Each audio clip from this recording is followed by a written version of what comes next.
บายดีตอนแรงของมือวันที่2มิถุนา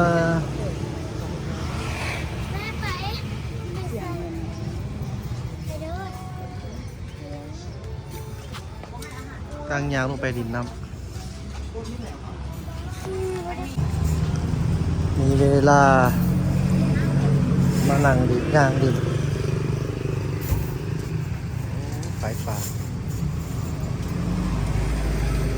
ป่าเชลมอนตอนนี้กำลังเปิดห้านกาเกียมความพร้อมตอนคำกลับมาขายยามฝนนี่ก็จะอุกใจแน่น้อยหนึ่งนะคันฝนตกของมันมีบอลที่หนังจะเป็นประมาณนี้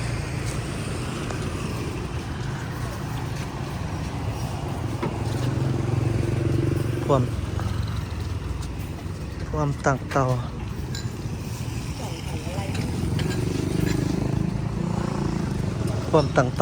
กำลังเปิดห้านใหม่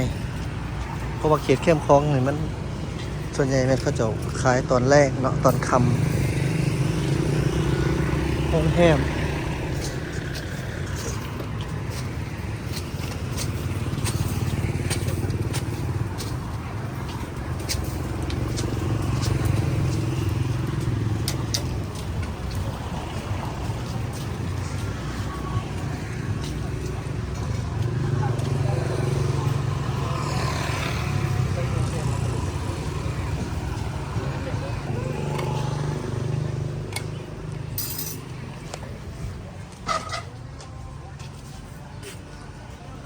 ตอนกลางคืนเฮา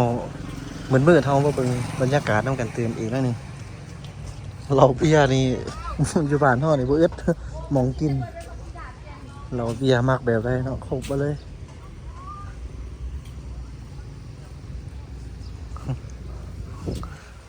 บ่ได้ยากในการกินเนาะมาทางนี้เฮาก็มาเลาะเบิ่งโครงการก่อสร้างตึกอาคารแคมป์ของโอ้อยู่บ่นี่บ่นั่งชิลดีเว้ยบ่นั่งกินเหล้ากินเบียร์ดีตึกอาคารแค่แม่น้ำคลองเกิดขึ้นตลอดนะเดี๋ยวนี้เริ่มเกิดขึ้นตลอดแล้ว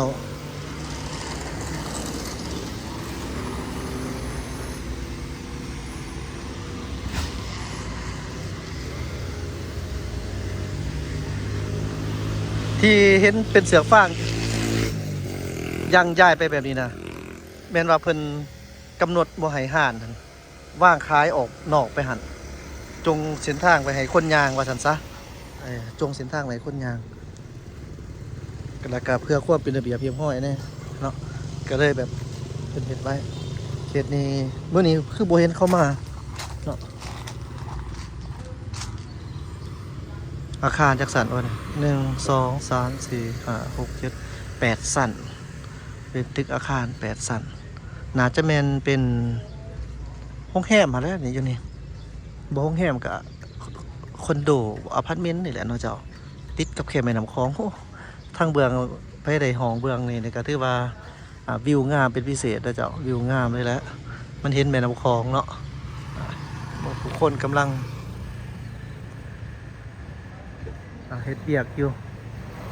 เริ่มเกิดขึ้นร้ายแล้วเจ้าตึกอาคารบ้านเฮานี่ก็เริ่มขึ้นร้ายการลงทุนนี่บ่ฮู้ว่าเป็นของบริษัทใดเด้อในการก่อสร้างอยู่ตอนนี้เนาะบ่ฮู้ว่าเป็นบริษัทใดของประเทศใดของคนลาวเฮาบ่หรือว่าอะไรน่าจะเป็นคนลาวคันคนต่างประเทศคันจีนนี่เพิ่นต้องเฮ็ดเป็นตัวหนังสือสัญลักษณ์ของเพิ่นมาใส่เนาะเป็นแบบคำขวัญในการก่อสร้างหั่นนะเพิ่นต้องเฮ็ดใส่แต่ละตึกสังเกตเฮ็ดได้แบบนั้นของลาวเฮานี่แหละต้องเป็นของคนลาวเฮาของไผกะยาแหละอันนั้นสรุปแล้วมาสร้างก็ดีกว่ามาทำลายนี่มาสร้างมาสาตะเวนตกดินแล้วตอนนี้ตอนนี้อีกเป็นมุมหนึ่งมาเบิ่งทั้งข้างเขาจังหูว่าเป็นตึกอาคารค่อนข้างใหญ่เนาะแล้วก็ใหญ่เรื่องสูงนี่ก็ธรรมดาแต่ว่าตึกอาคารค่อนข้างใหญ่มีหลายห้องน่าจะแม่นเป็นห้องแฮมแหละเจ้าเนาะสังเกตเบิ่งรูปแบบการ ดีไซน์นี่แมันเป็นห้องแฮมหลายกว่าอพาร์ตเมนต์หรือคอนโดโอเคนี่อีกก็เป็นโซนหนึ่งของทางแคมป์ของเส้นทางแคมป์ของนครหลวงเวียงจันทน์เอาเนาะคือว่าเป็นเส้นทางขาลงเด้อแต่ว่าบางเทื่อเขาก็เห็นว่ามีรถสวนกันมาได้ก็ยังงงอยู่ในบางเทื่อแต่เพิ่นมาคันนี้มานี่ถึงแล้วเนาะแต่รถบางคันเมื่อกี้นี่คือรถจักรขี่กายสวนขึ้นไปนี่พวกเข้าใจว่ามีไปหามอยู่เพิ่นไปได้จังได๋หั่นนะอันนี้ก็งงคือกันเนาะเฮางงคือกันประมาณนี้มีดอกไฟยังทางครบอะไรกลางคืนกับหงไซดีโอเคเลยเนี่ยนะเนาะ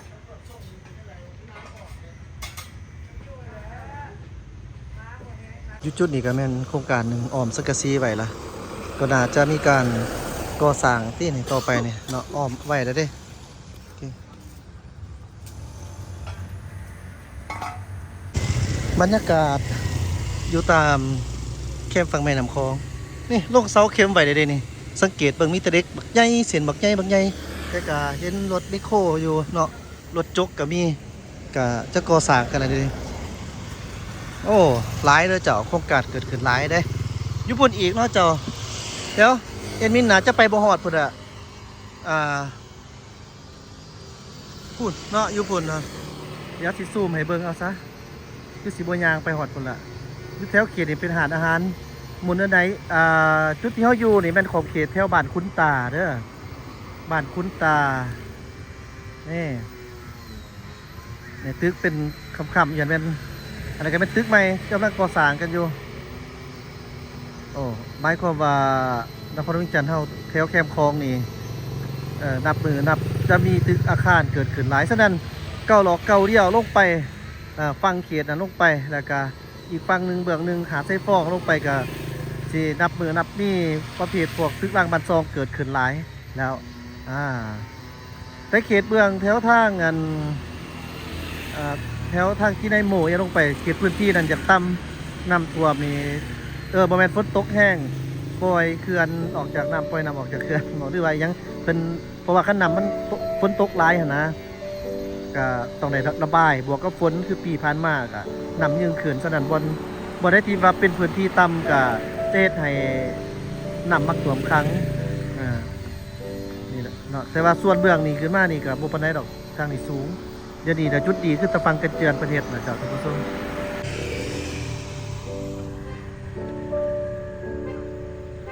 นี่ส่วนเบื้องนี้เขาสามารถเลี้ยวเห็นแถวทางโครงการก่อสร้าง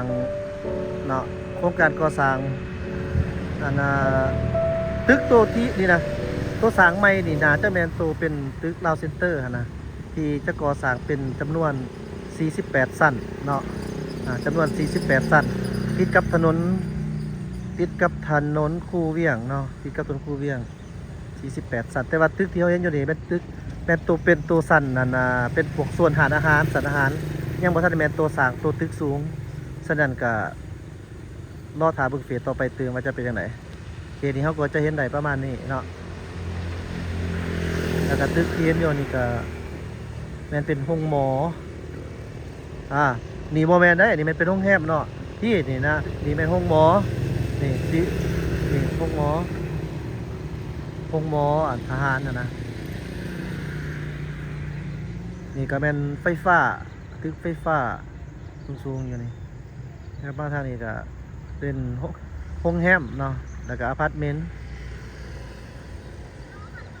เจ้าท่านผู้ชมนี่ถือว่าเป็นการอัปเดตล่าสุด เจ้าท่านผู้ชมนี่แหละที่ว่าเป็นซองของทางกีหน่อยชาแนลเนาะบอกว่าจะเป็น1-2กับพยายามจะอัปเดตให้ท่านผู้ชมเลยครับผู้ได้หลายสิ่งหลายอย่างคร่าวๆโครงการก่อสร้างการพัฒนาสร้างสรรค์บ้านเมืองเขาตามสไตล์แบบเล่าๆเขานี่แหละบ่จำเป็นต้องว่ามันต้องยังไงเอาแต่เอาว่าทำนึงเนี่ยก็โอเคแล้วฉะนั้นก็เอ็นนี่จะคอยอัปเดตให้ท่านผู้ชมได้เบิ่งได้เห็นไปตลอดเนาะ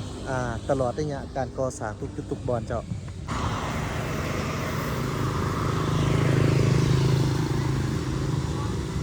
บรรยากาศดี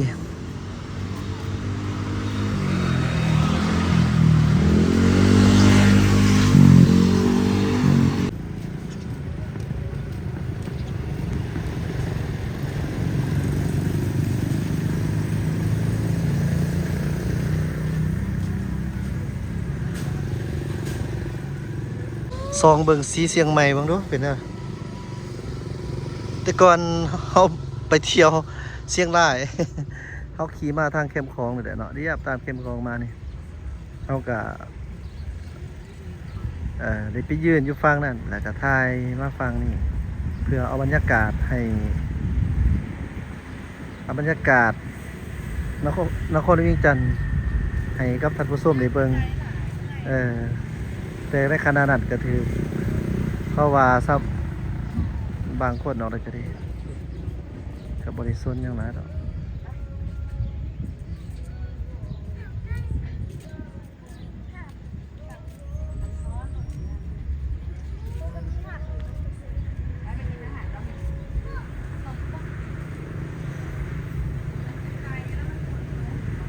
สีเชียงใหม่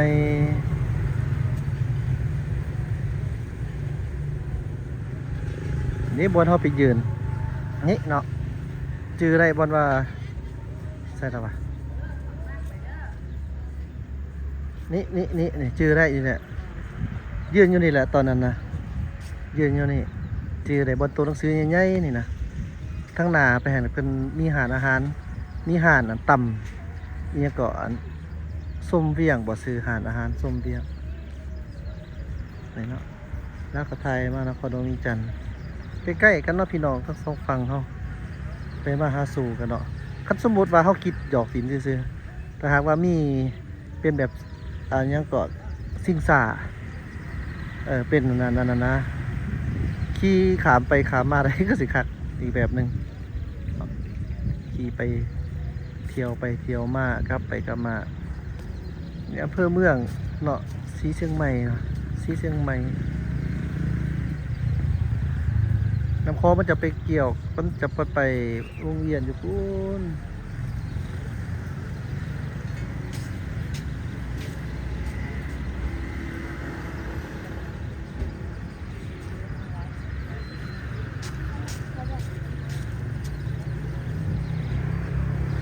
มันนี่ฟังเล่าแล้วนี่เนาะ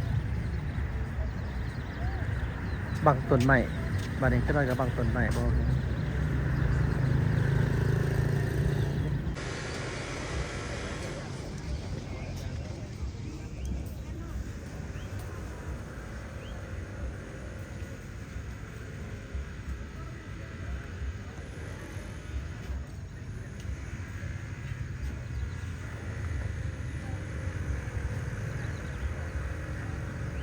จุดแคมป์ของมีคน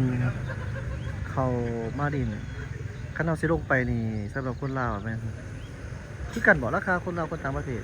20,000 กีบประมาณนั่นแหละแต่ก่อนบริเซียเนาะเดี๋ยวนี้บริเซีย